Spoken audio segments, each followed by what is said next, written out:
মরুভূমির প্রান্তে ছোট্ট এক কুটিরে বাস করতেন এক বৃদ্ধ সুফি সাধক। প্রতিদিন ফজরের নামাজের পর তিনি মরুভূমির তপ্ত বালুর উপর দিয়ে হেঁটে যেতেন এবং ফেরার সময় তার ঝোলায় কিছু সাধারণ নুড়ি পাথর ভরে নিয়ে আসতেন। আর এক তরুণ শিষ্য প্রতিদিন এটি লক্ষ্য করত।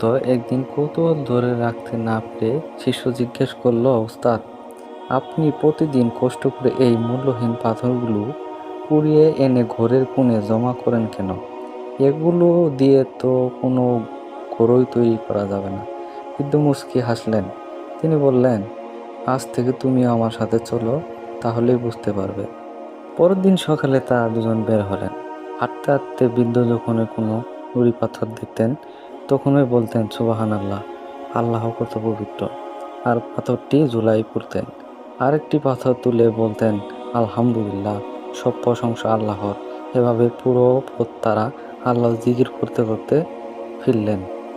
ঘরে ফেরার পর বৃদ্ধ ঝোলাটি শিষ্যের হাতে দিলেন। শিষ্য অবাক হয়ে দেখল, পাথরগুলো আর সাধারণ পাথর নেই, সেগুলো এক একটি উজ্জ্বল মূল্যবান মণিমুক্ত পরিণত হয়েছে, যা ঘরকে আলোয় আলোকিত করে তুলেছে।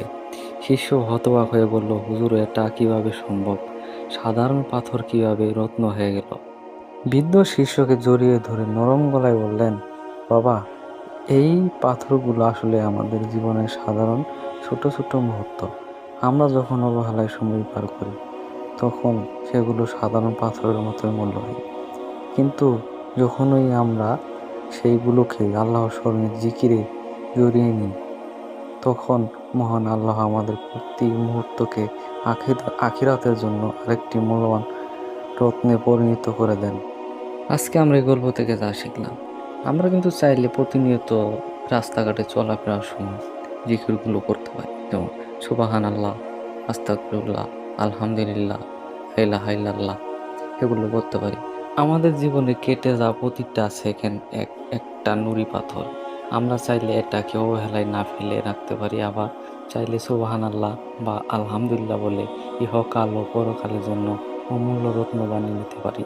সিদ্ধান্ত আপনাদের।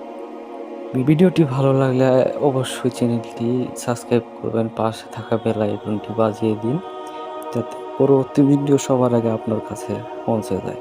ধন্যবাদ।